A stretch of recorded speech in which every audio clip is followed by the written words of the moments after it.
Hello everyone, and welcome to the third video on my walkthrough. I'm starting where I left off, approaching the lumberyard. The reason I've come back here is because I need more ammo and hopefully better weapons for the first couple of missions I plan to complete. Zombies are fairly easy to kill at close range with a knife if you take on one or two at a time and have a good place to hide and wait as they approach.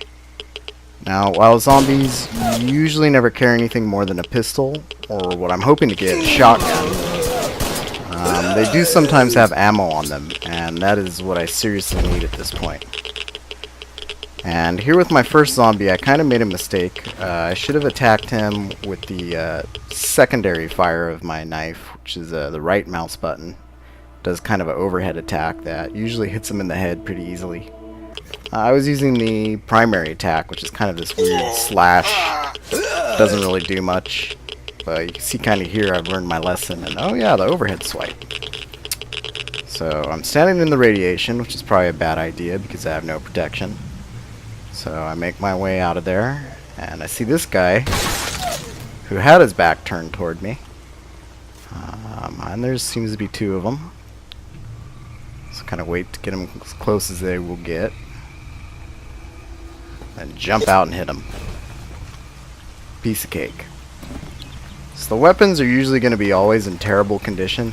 Not only are they worn or rusted, but they've only got maybe a couple of bars of condition, which means they're likely going to lock up on you to jam up as you're firing them. But with a shotgun, you only have 2 bullets to reload, so it doesn't really make that big of a difference. As you can see there, I got a good double barrel over and under shotgun, so that might help me out a little bit later.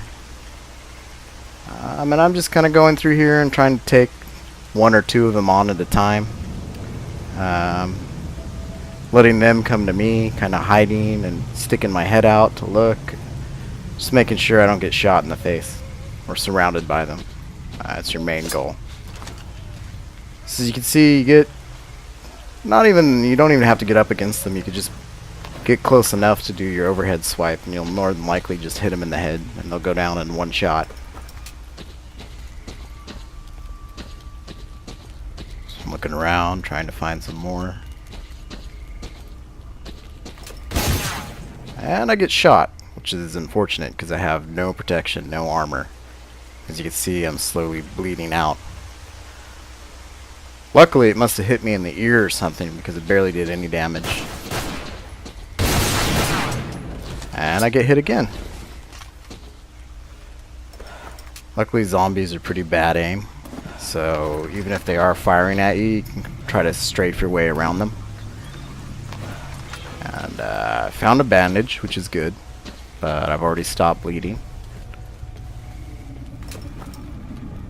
So, luckily your health regenerates over time, just very slowly. So if you are injured, you don't have to use a medic pack or a stim pack if you aren't injured too badly.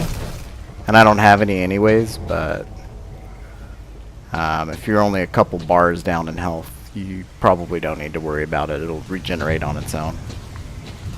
Unfortunately, I'm about a little under halfway under health. But as you can hear in the background, some stalkers have sort of come to my rescue. You hear them yelling in Russian and firing guns. So I decided to save here. Just I don't know if they're bandits or I don't know if they're friendlies. It's just in case I save.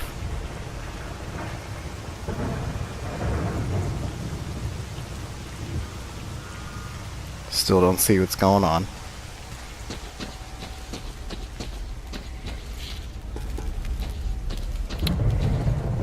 There's a zombie over there heading somewhere.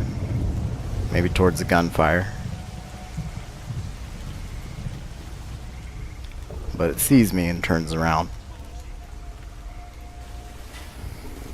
Now, having stalkers come to my rescue is probably a mixed blessing, because while they do take care of the huge swarm of zombies that are down that hill, they're also likely to get to them first and loot their bodies.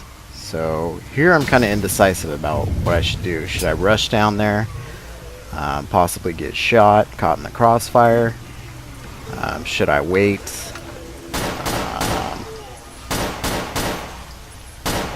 Sounds like the gunfire is getting more and more sporadic.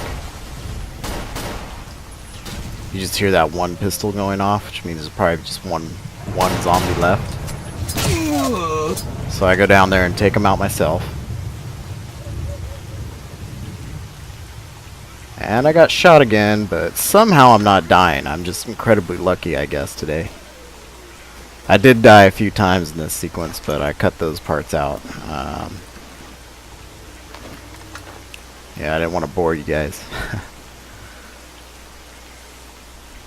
But I'd say I probably died at least 4 or 5 times at this part before I managed to get through it alive. And luckily these guys came to help. As you see, I'm kind of being a dick and running and grabbing stuff off the bodies that they're spending their ammo to kill. You gotta do what you gotta do.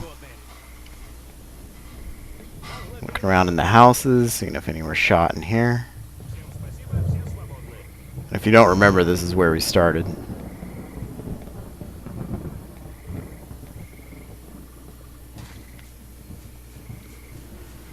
And I spend the next couple minutes just kind of running around looking for bodies. They're not very easy to see in the grass in this game, and you don't have any kind of radar indicator as to where they are, as you do in vanilla. I think in the vanilla version, the corpses showed up as gray dots on your radar, so it made it a lot easier to find. I don't remember if that was in vanilla Call It Pripyat, though. That might have been just in the first and second Stalker game. You can see here they're actually starting to loot the bodies already, so I probably missed quite a few of them, but it doesn't hurt to try and look around and see if I missed anything.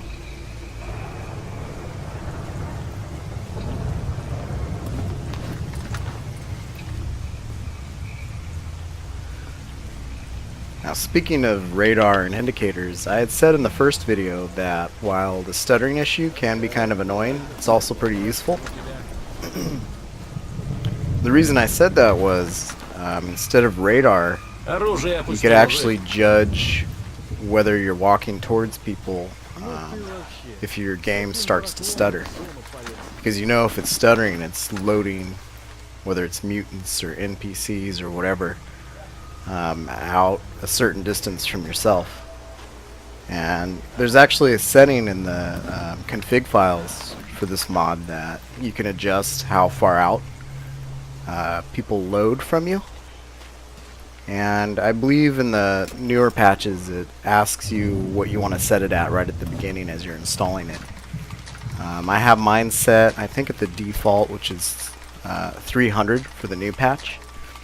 It used to be set at 350, but the smaller that radius is, I think the less likely your game is to stutter. So if you're having stuttering issues and it's driving you crazy, you might want to turn that down.